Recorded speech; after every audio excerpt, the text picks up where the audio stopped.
Kita akan kembali lanjutkan perbincangan. Pemirsa, sebenarnya kami juga sudah mengundang perwakilan dari pihak Kementerian Pertanian untuk bisa terlibat juga dalam perbincangan ini, juga untuk bisa menjelaskan bagaimana sejauh ini upaya dari pemerintah untuk bisa menekan laju dari penyakit ini dan juga bagaimana upaya penanganan ataupun juga penyelesaiannya secara maksimal. Tapi memang kebetulan perwakilan dari pihak Kementerian Pertanian belum ada yang bisa untuk ikut bergabung dalam perbincangan ini. Tapi setidaknya hari ini pihak Kementerian Pertanian juga memberikan pengumuman ataupun informasi kepada masyarakat bahwa salah satu upaya untuk bisa menekan laju dari penyakit atau penyebaran penyakit ini adalah dengan melakukan vaksinasi ke berbagai daerah di Pulau Jawa, Jawa Timur, Jawa Barat, Jawa Tengah dan juga beberapa daerah lainnya tentunya. Pak Teguh, cukup efektifkah kemudian solusi ini memberikan vaksin, karena kalau kita tahu juga penyebarannya sudah cukup meluas, dan sebenarnya bagaimana tadi apa yang diharapkan kepada pemerintah, apalagi masih banyak ternyata mungkin dari pelaku atau pengusaha ternaknya ataupun juga dari pihak-pihak lainnya di pihak pemerintah daerah yang belum tahu bagaimana caranya menangani adanya penyakit ini secara tepat. Jadi sebenarnya kalau menggunakan program vaksinasi memang ya betul bahwa ini salah satu, saya mengatakan salah satu ya. Terutama ini diberikan untuk mencegah dan diberikan kepada hewan yang sehat. Tapi permasalahannya sekarang ini, karena kita kan tidak prepare, ya kan? Vaksin saja baru datang seminggu yang lalu. Setelah itu menyebar ke Indonesia ini hampir 20 provinsi.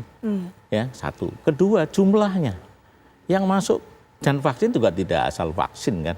Artinya vaksin yang memang sesuai dengan virus yang ada di PMK yang ada di Indonesia. Nah, ini kan berpacu dalam waktu ya Pak ya? Antara vaksinasi programnya dengan penyebarannya. Karena pemerintah hanya mengatakan baru akan menyediakan sekitar 3 juta. Entah kapan. Sedangkan 3 juta ini populasi sapi itu 15 juta. Seharusnya dibutuhkan berapa Pak? Walah kalau ya tentunya semua sapi kalau bisa harus divaksin. Satu yang sehat ya. Ya, kedua, jangan lupa PMK itu tidak hanya menyerang kepada sapi, kambing, domba, ini juga ternak-ternak yang sangat rentan kena PMK. Baik. Jadi ini program besar, maka dari itu memang efek dari PMK ini, kerugian-kerugian yang ekonomi yang timbul bagi peternak, biaya yang harus ditanggung pemerintah, itu memang besar.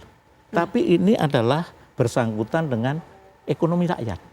Dan menurut saya penetapan KLB, kejadian luar biasa dengan konsekuensinya, itu harus. Dan satu yang saya perlu sampaikan, Mbak Putri ya, peternak itu harus mendapatkan ganti rugi.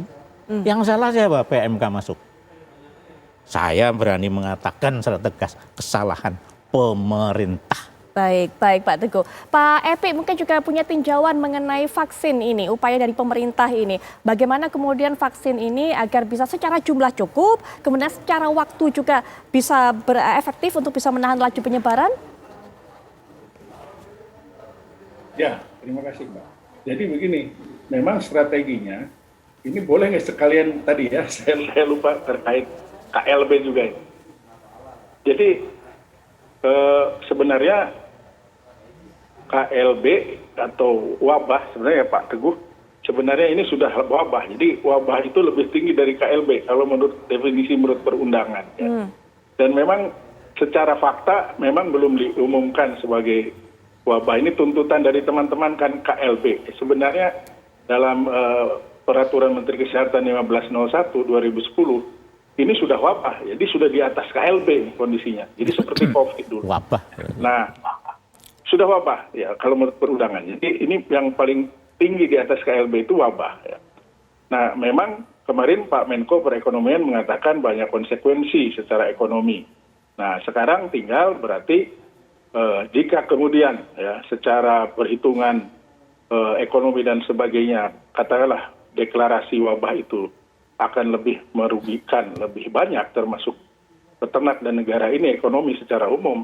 Ya maka pemerintah wajib mencari terobosan ya bagaimana tadi saya sepakat dalam konteks penanganan memang sekarang ya karena sudah terjadi dan menyebar seperti ini ya hanya 3 upaya yang bisa kita lakukan ya. Jadi biosecurity terutama di farm-farm yang masih sehat yang masih belum tertular ya.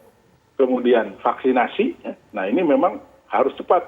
Dan vaksinasi ini kan betul tadi Pak Teguh katakan pada hewan yang masih sehat. Ya.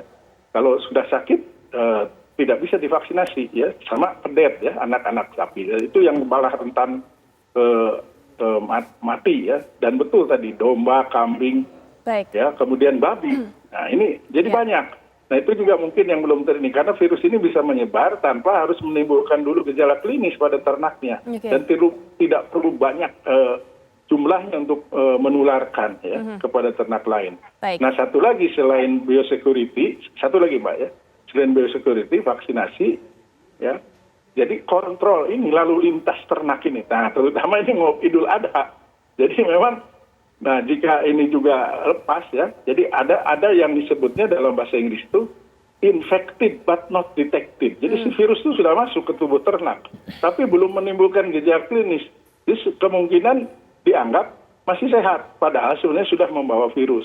Nah, ketika ini menyebar kemana-mana, maka akan lebih besar. Jadi saya mendukung ya jika memang saya lihat kemarin ada informasi Pak Teguh ya, kalau kita lihat di rapat Kemenko itu akan ada kompensasi walaupun mungkin tidak banyak ya ketika rapat pengadaan vaksin. Baik. Ya. Nah, moga-moga itu direalisasikan, kalaupun tidak bisa dideklarasi wabah, ya apa jalan keluarnya? Ini peternak kasihan. Ya, Pak Epi, kemudian Pak Teguh, sayangnya waktu juga yang membatasi kita, tapi semoga dengan waktu yang terbatas ini, tadi apa disampaikan oleh Pak Epi, kemudian juga Pak Teguh bisa menjadi masukan bagi pemerintah tentunya. Kita nanti akan tunggu bagaimana tindak lanjutnya. Saya boleh satu. Singkat saja mungkin Pak, singkat saja. Pemerintah segera memikirkan nasib peternak. Baik. Ganti rugi. Baik, tadi sudah disinggung juga oleh Pak Epi, tapi kita tunggu semoga memang betul nanti ada ganti rugi diberikan. Pak Teguh, terima kasih sudah berkenan datang memberikan informasinya. Pak Epi juga terima kasih sudah memberikan pandangan-pandangannya mengenai permasalahan ini.